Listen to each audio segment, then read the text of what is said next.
आज की कहानी आजमगढ़ से। उत्तर प्रदेश का आजमगढ़। आजमगढ़ में एक थाना पड़ता है अहरोला। अहरोला में एक गांव आता है अशाकपुर। यहाँ के रहने वाले केदार प्रजापति।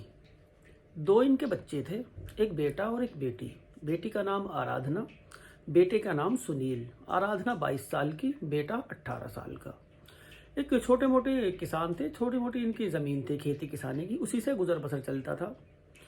बेटी ने थोड़ी बहुत पढ़ाई भी की। पढ़ाई करने के बाद कढ़ाई सिलाई का काम सीख लिया।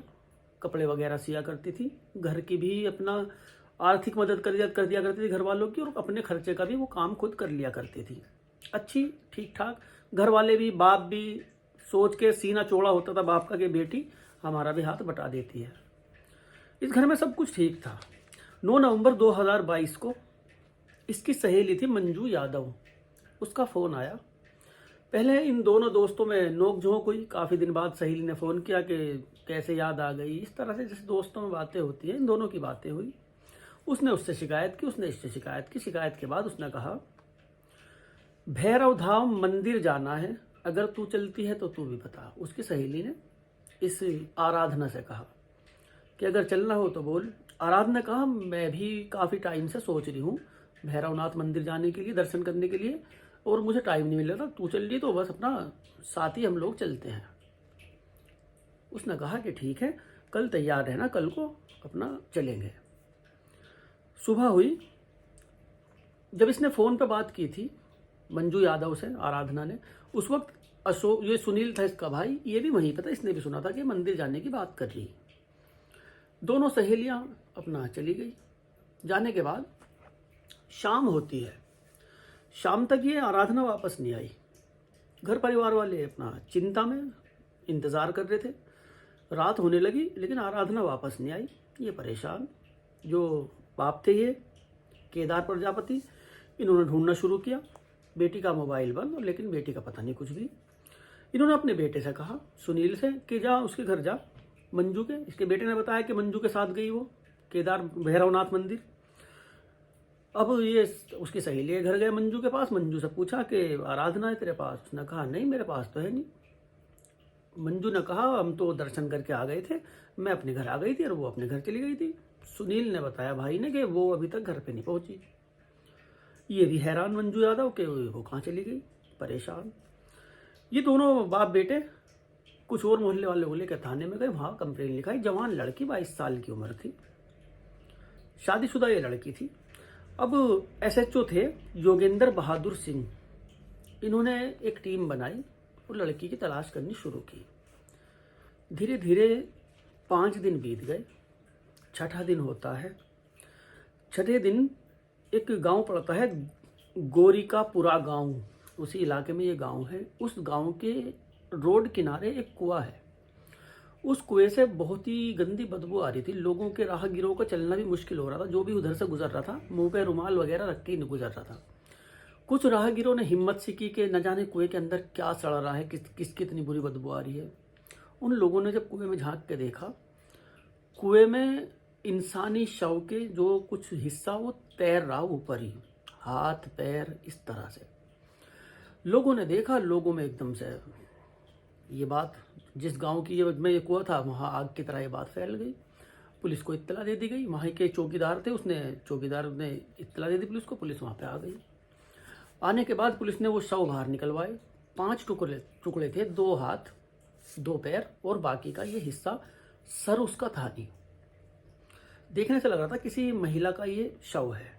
इसके सर की तलाश की, आसपास के कुएं के आसपास जंगलों में तलाश की कि कहीं सर भी मिल जाए। कुएं में भी काफ़ी तलाश की कि सर शायद नीचे बैठ गया हो, तो वहाँ तक भी गोताखोर को उतारा, लेकिन इसका सर नहीं मिला।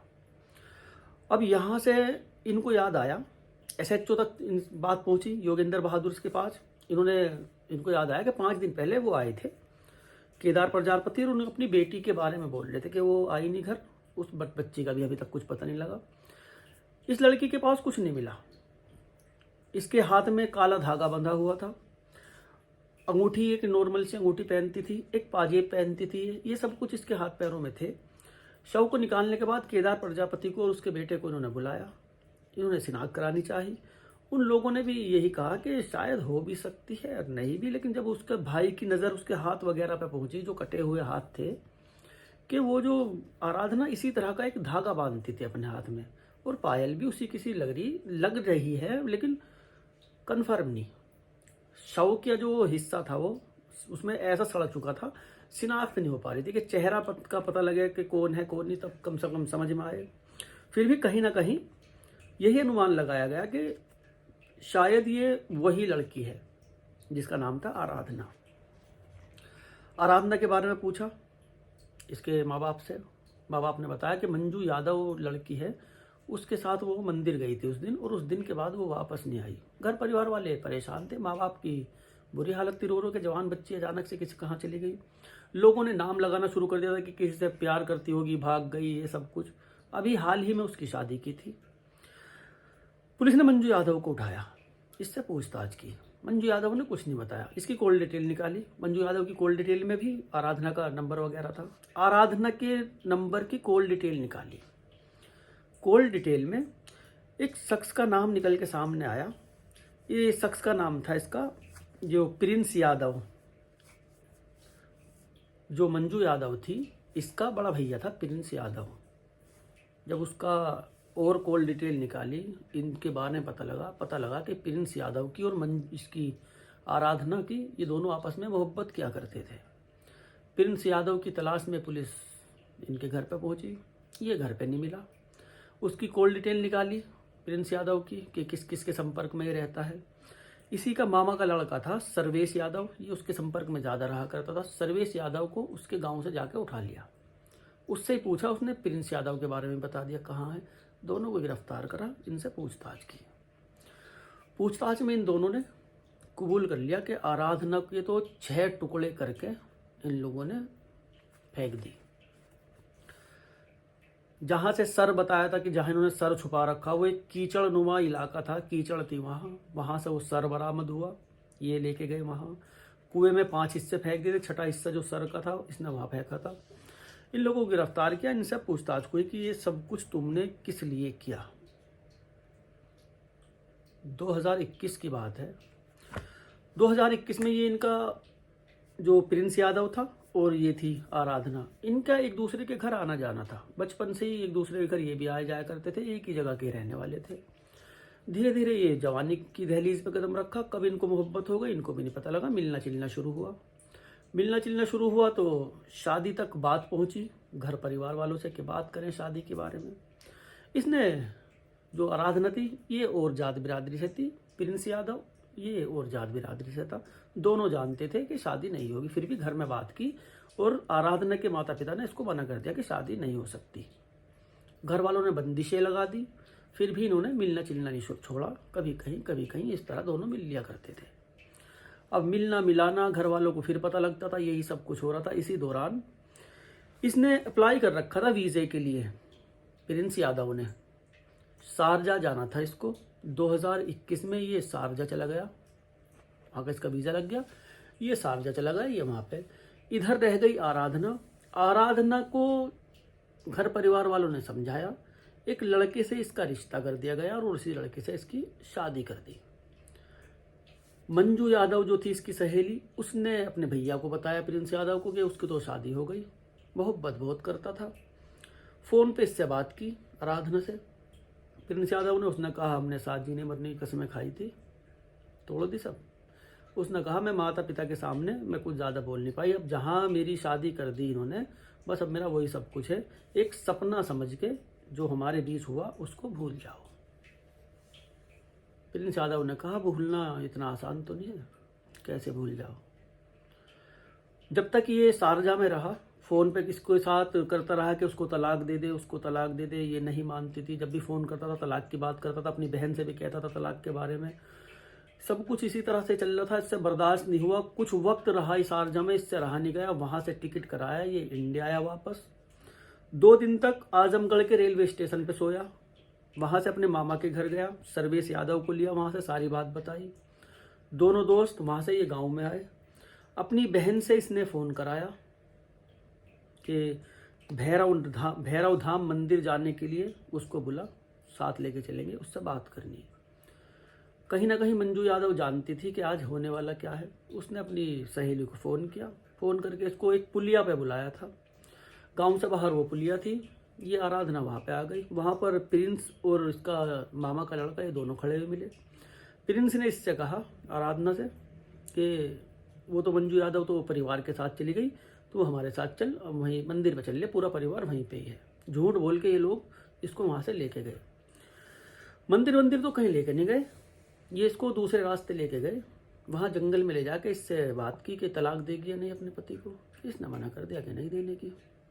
काफ़ी कोशिश की, तलाक दे दे उसको, प्यार करता हूँ तुझसे। ये नहीं मानी। इसको बुलाने से पहले जब ये शारजाह से इंडिया गया, इसने एक बांका खरीदा, एक लकड़ी खरीदी, एक छुरा खरीदा लंबा सा। इन सबको इसने पहले ही गन्ने के खेत में छुपा दिया था। लकड़ी वो जिस पर कसाई गोश्त काटते हैं, इस तरह की गोल लकड़ी एक वो खरीदी थी इसने। सब कुछ प्लानिंग ठीक ठाक कर रखी थी कि अगर नहीं मानेगी तो ये हश्र करना इसका। ये नहीं मानी तो गला घोट के इसको मारा। मारने के बाद हाथ पैर काटे इसके, पहले हाथ काटे, फिर पैर काटे, सर काटा। वहीं पे ये कुआं था। सब कुछ इन्होंने पहले रेकी कर रखी थी कि कहाँ कहाँ इसको डम करना है। उस कुएं में इसको फेंक दिया। सर साथ ले गए एक पॉलीथीन में करके। वो आगे चल के थोड़ी 6 किलोमीटर दूर वहाँ पर वो कीचड़ वीचड़ थी, वहाँ उस कीचड़ में गड्ढा खोद के दफना दिया। और ऊपर से गारा मिट्टी ऐसे ही जो पानी की कीचड़ थी वो सब कुछ इसने ऐसे कर दी। करने के बाद ये लोग अपना अपना घर को आ गए। इधर बाप परेशान, भाई परेशान, माँ परेशान, ढूंढते फिर रहे कहाँ गई। बाद में इन लोगों ने पूछताछ में बताया इस सारे षड्यंत्र के बारे में इसके मामा मामी को भी पता था, इसकी माँ को भी पता था, इसके बाप को भी पता था। बाद में मारने के बाद इसमें ये सारे लोग गिरफ्तार हुए। सर्वेश ये फरार, इसके मामा का लड़का, ये गिरफ्तार नहीं हुआ था। ये प्रिंस यादव गिरफ्तार हुआ। इसकी बहन मंजू यादव वो गिरफ्तार हुई। इसके माँ बाप गिरफ्तार हुए। मामा मामी गिरफ्तार हुए। सर्वेश की जो पत्नी, पूछताछ में ये निकल के सामने आया, सर्वेश की जो पत्नी थी, मामा के लड़के की पत्नी, उससे भी प्रिंस यादव के अवैध संबंध थे। काफ़ी उसके घर आना जाना था। इसकी पत्नी भी गिरफ्तार हुई, उसको भी सब कुछ मालूम था। इन्होंने सब कुछ छुपाया। ये 6-7 लोग इसमें गिरफ्तार हुए। प्यार करते हो अगर किसी से तो उसका ऐसा हश्र। देखने वालों ने भी ये कहा था कि ये इंसान का काम नहीं हो सकता कि पहले से ही लकड़ी वगैरह ये चीज़ें वहाँ पे रख दी गन्ने के खेत में, और उस लकड़ी पे रख के इसका शव, इसका जो लाश थी उस पर रख के इन्होंने उसको काटा। वहाँ पे खून के कपड़े इन्होंने जला के वो नहर में फेंक दिए। अपने सारे सबूत जो भी कुछ थे इन्होंने सब छुपा दिए थे सब कुछ।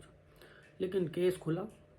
शातिर चाहे कितना ही चालाक हो, एक न एक दिन खुलता ज़रूर है। चाहे किसी ने कहीं भी गुनाह कर दिया, वक्त थोड़ा लग सकता है लेकिन छुपता नहीं और ना ही छुपेगा। जुर्म करने से पहले हमेशा सोच लेना।